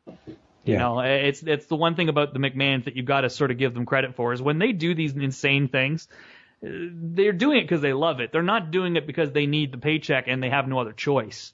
And I just can't believe that in this day and age, I mean, we're sitting here talking about Samoa Joe and we got to jump in and towel him off after every punch because, oh my God, blood. This guy easily could have died. And how do you explain this one to the sponsors? How do you explain this one to... How do you explain this one to his 3 kids he walked out with? A 45-year-old man with 3 kids did that. Just think about that. And here's it's not even exactly. It's not even just the stunt itself and the recklessness of it and the pointlessness of it. It's that the rate of return on this was so low. It didn't even end with this thing that they've been teasing, which I still can't understand why they would point out all of their weaknesses and hinge on this match the fact that something was going to change as a result and then not deliver, other than it's just Vince planting his feet and saying, not going to do it. I think they got cold. Maybe they got cold. I don't know. But seriously, the rate of return on the carnage that came out of this match, and not carnage in a good way between 2 guys doing controlled stunts. But I mean, just again, like what you said, so much could have gone wrong. The match was sloppy. Yeah. It wasn't one where I sat back at the end and felt good about it. I felt relieved that nobody got horribly hurt. But I mean, either one of those guys. I mean, Taker's at the end. He should not be having those kind of matches, especially not with a guy that hasn't logged much ring time, you know, in the last 15 years. So, way too long, that match. Yeah. Oh, way too long. I mean, for their abilities and Undertaker's abilities at this point. And all respect due to the dead man, but, you know, I mean, he should not be in matches this long, especially with someone like Shane. I mean, his offense was just terrible. Shane's was, you know. Yeah. Can I bring this to something positive? Please? Yes. Because I feel very sad and down right now. I want to talk about the one really good thing that I liked about this whole show. They got rid of the damn butterfly belt. Yes, they did. Yes, they did. Yes. Bye-bye butterfly. Thank God. And that leads us into talking about that triple threat. Was it one of the best matches of the night? I would say it absolutely was. Absolutely. Did it deliver everything we expected? I think that's being saved for another day, frankly. I don't think we've seen the best of these three, and I don't think that match, again, as you said, Luke, it was very good. I don't think it was a great match, and it was nobody's fault. Lots of great spots. I think it was killed a little bit by the fact that we didn't see a new champion. But the girls put on a good show. Nate put on a good show. But yeah, I really felt like Sasha was going to walk out with it, or that they'd sneak in a Becky win to at least give people that up feeling. And again, as you said, they kind of held back on anything that would have actually made their long-term fans happy. Well, can I suggest even the smallest change? I don't have a problem with Charlotte winning. Can we have one match where the finish doesn't involve Ric Flair holding one of the girls? Yes, true. Because it's every match. Yeah. It's not just sometimes. It's every single match for the last 4 months. Yeah. Mm-hmm. It's the same finish. I had to say there was a great moment there where Becky took out Flair, and I fully enjoyed it. But yeah, they certainly have played this out a little too. They've played it out a little too often. I would rather see Nate barred from ringside. Maybe that's the whole build here, is that he saves it for Charlotte every time, and eventually he's barred from ringside. Or they put him in a cage above the ring, do like the old J.J. Dillon gimmick. and Jerry Lawler, remember the one where Jerry? I think it was Jimmy Hart. You're right. No, you're right. There was a Jerry Lawler one too. Yeah. Where he did nosebleed thing and. Yes, I remember him seeing the interview where he picked his nose and made it bleed. I don't think Becky liked that dive where she took out Nate very much. I was going to say Nate might have liked it more than Becky. Well, yeah, I think certainly, because if you watch it, Becky landed on the bottom and Nate landed with all of his weight on top of her. So yeah, that was good point. Pretty nasty looking spot. But yeah, a fun match, lots of fun. Not flawless or anything, but really quite good. And it's just that there were so many of these things where the feel-good ending was there, and there was something that the fans would feel happy about, and you just didn't go that way. It's like they did it with pretty much everybody that was like sort of the sentimental favorite, really. Yeah, I agree. Sami Zayn was a sentimental favorite going into that ladder match. If you wanted to have a new champion, it was pretty obvious who it should have been, especially coming out of Friday. But no, we got to go with Zack Ryder, because guys, nobody will ever see it coming. Yeah. There's a reason why nobody could see it coming, and it's because it didn't make sense and it had no value. Because he's been treated like something that you scraped off the bottom of your shoe. Yeah. Okay, but can I find something good in that too? His push is 5 years too late. Yes. Yeah. Can I find the one good thing that came out of that whole program? What's that? We got to see Maurice again.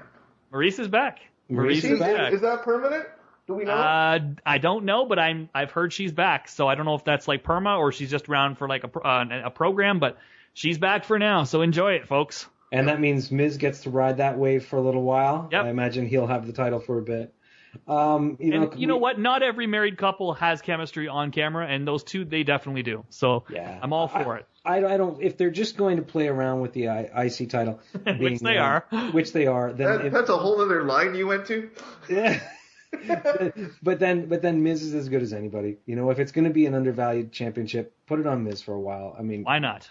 Why not? Look, let's race through the end of this, guys, because we're getting long. The Andre Battle Royal.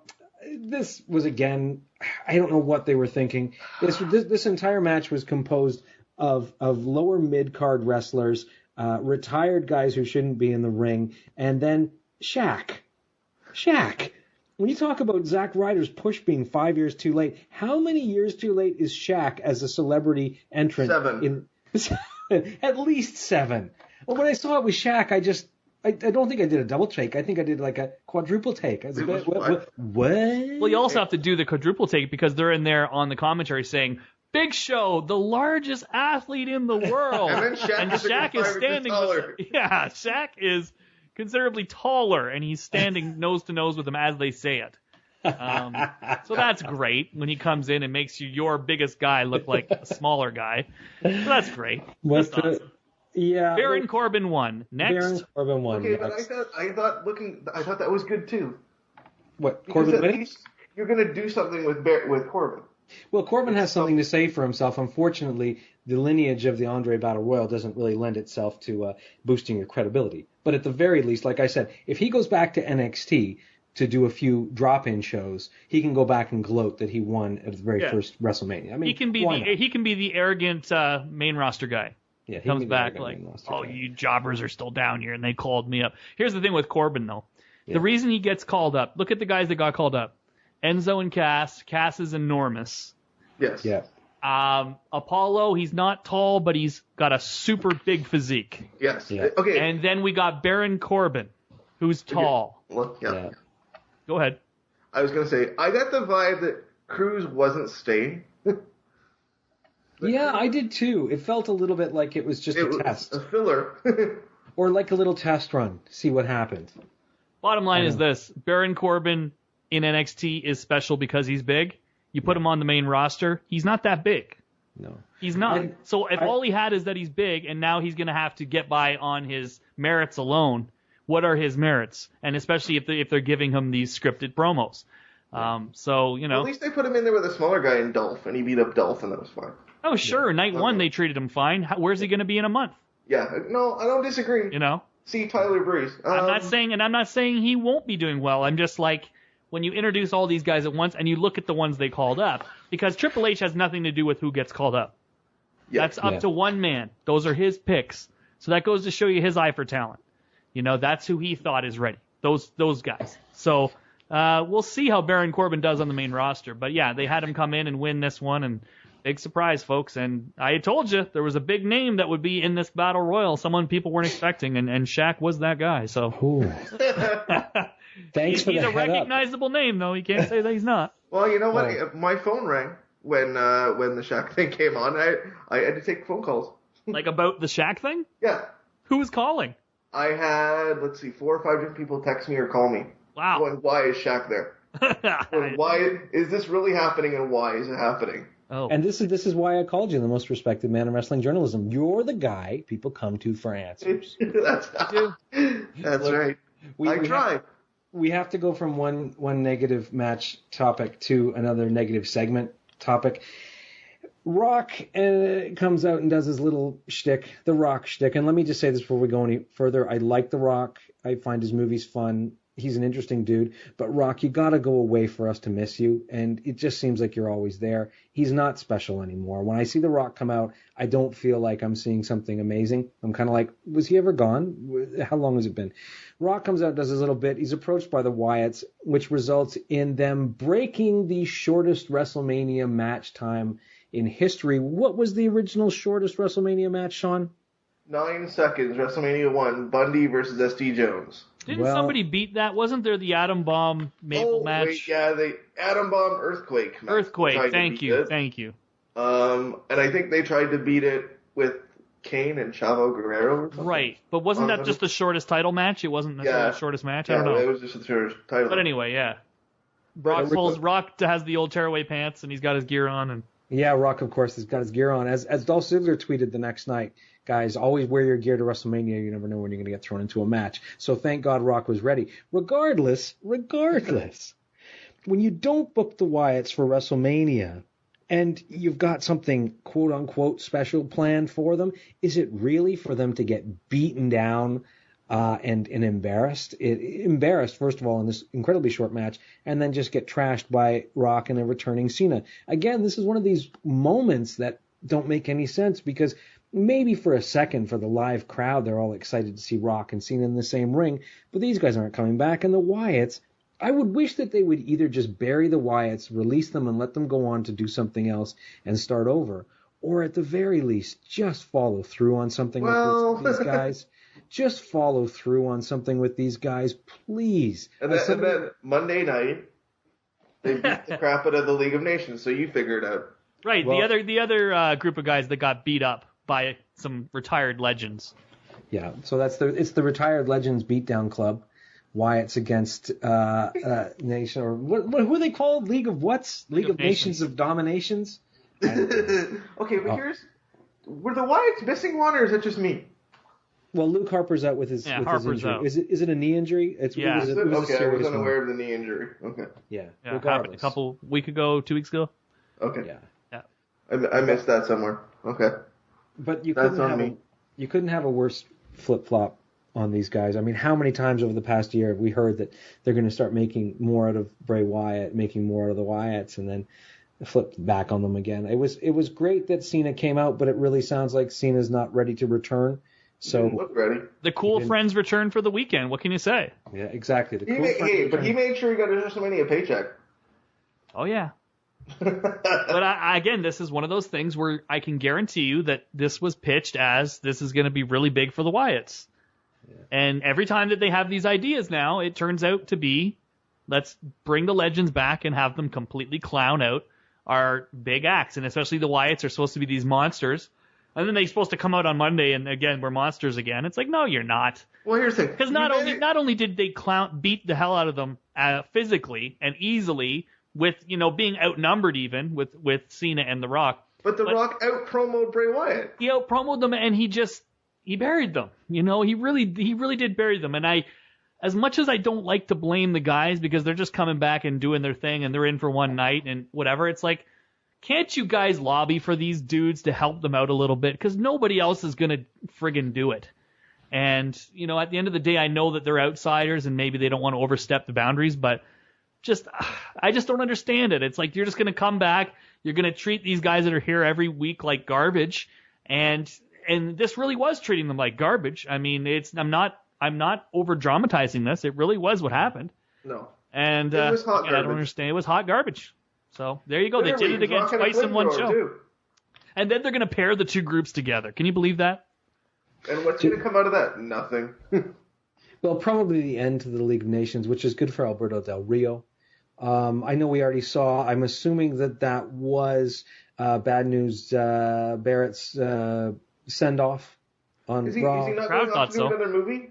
Well, I heard that he wanted his release and that he's out. Leaving. He's leaving. Is he leaving, period? Leaving. Yeah. Okay. Leaving, period.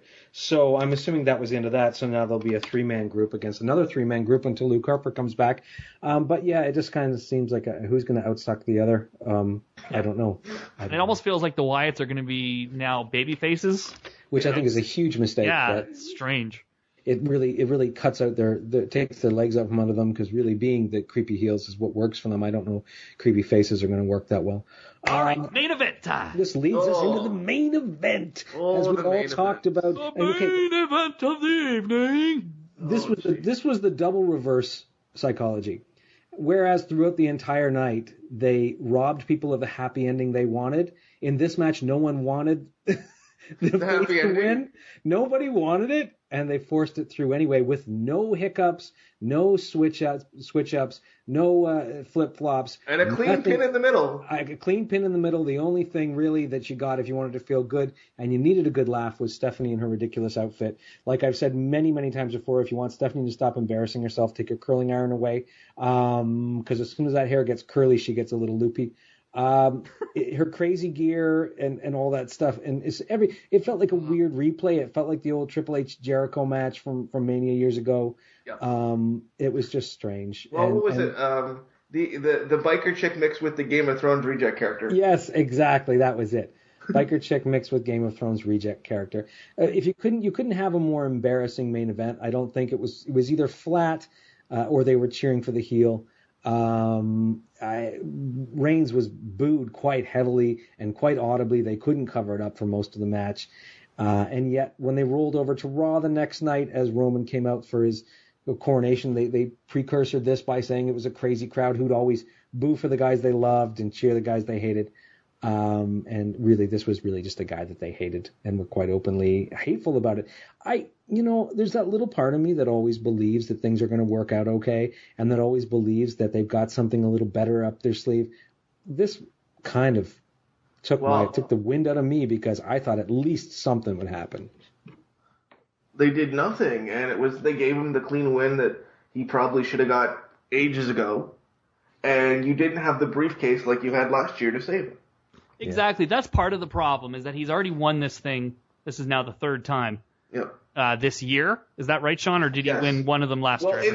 In the last 6 months. Okay, in the last 6 months. So this is his third time holding it. Yep. So at the very least, with a guy that's got these lukewarm reactions or sometimes downright hostile, you could have had his first world title reign happen now. And it just, again, it's this week-to-week booking. It's this constant changing of the mind. It's not having a long-term plan that really hurt Roman Reigns in terms of that special moment not being very special. Now, I will say this, because this is something that did not come across on TV. The reports from inside the building when Roman won the title was that people were very positive, especially as WrestleMania went off the air. It was a very good reaction. People were giving him a lot of love. It wasn't the same thing that you would have expected or even the way it came across on TV. So the reports from inside the building was that it was a positive reaction to Roman winning. And this is like closing off that chapter of Roman and the authority and all this stuff. So whatever, that is what it is. But well, I think that's good, though. Yeah. And if that was the case, it was almost like, okay, we're finally going to get away from Triple H and Stephanie. But on TV, it certainly came across what was a very long show anyways, as very anticlimactic. And was just a finish to a match. And what can you really say about it, really? It was not like it was a bad match. It's just... No, it was a good match.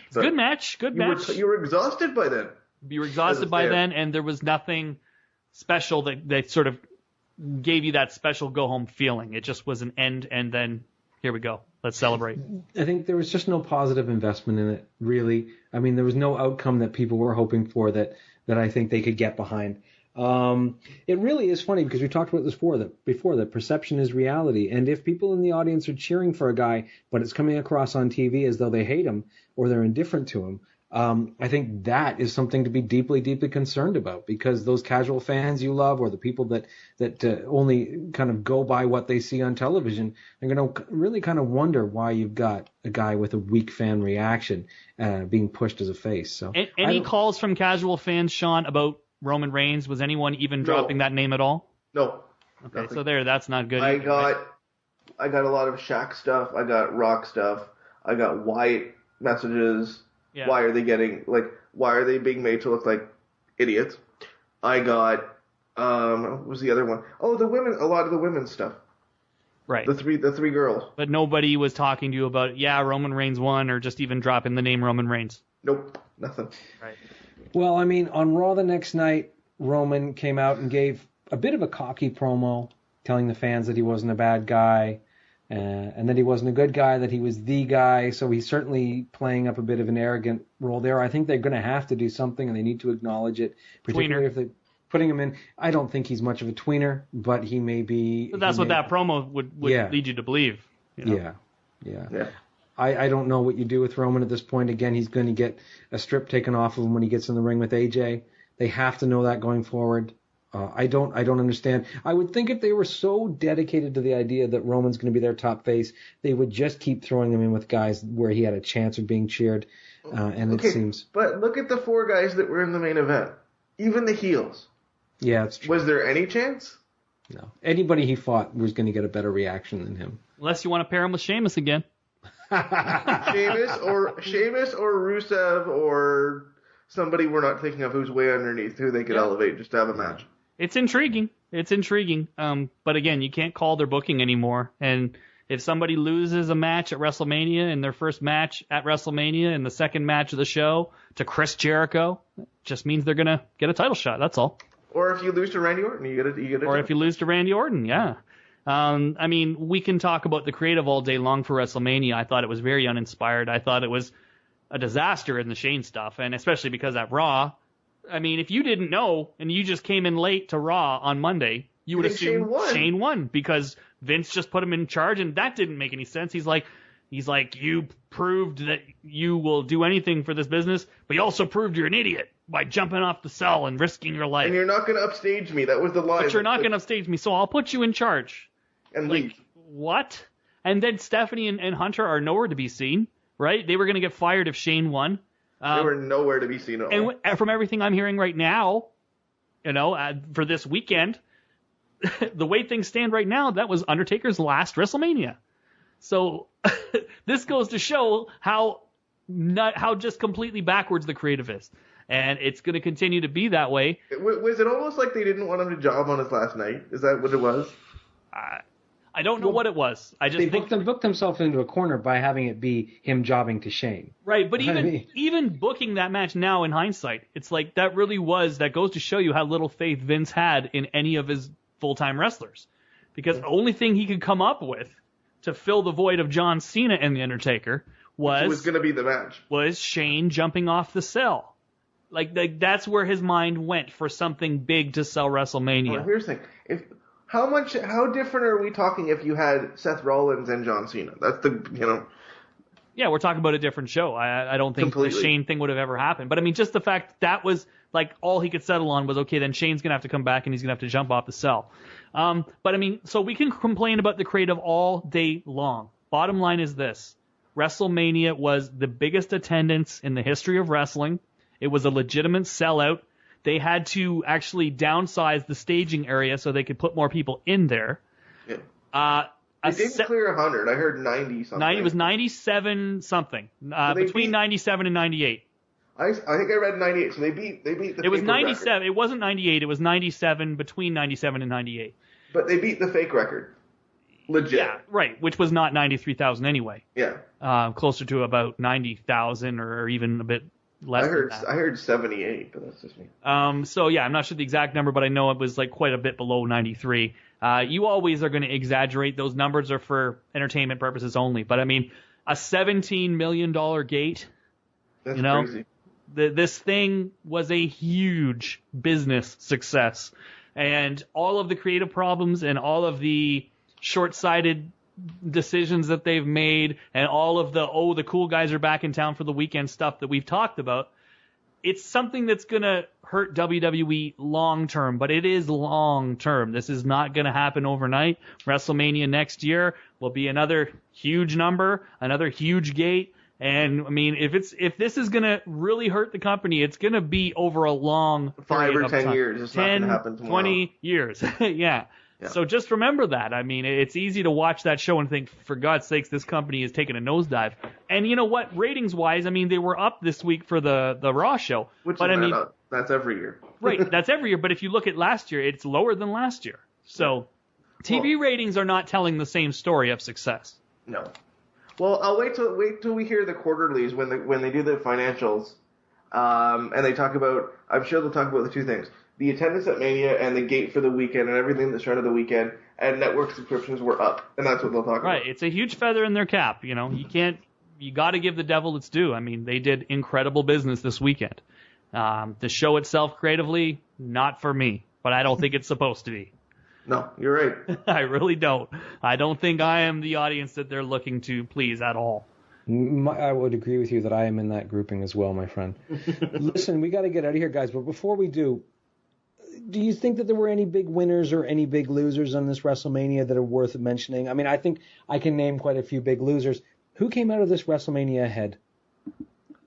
Other than the company, who came out of this WrestleMania ahead? AJ Styles came out on the next night. And I guess you're right. I guess if we're going to lump all this together, AJ Styles came out of this ahead. But that really had nothing to do with WrestleMania. No, that was just a decision they made. And that does bring up an interesting point before we get out of here.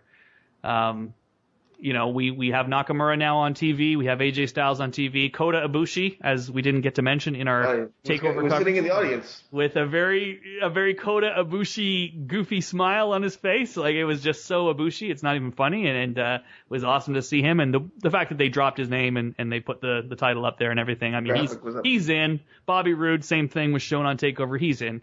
But the Bullet Club, Anderson and Gallows, were flown in as WrestleMania happened, actually.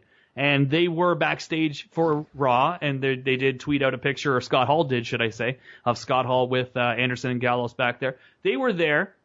There was a lot of talk that they would be debuting this week, you know, like either WrestleMania or Monday. They did not.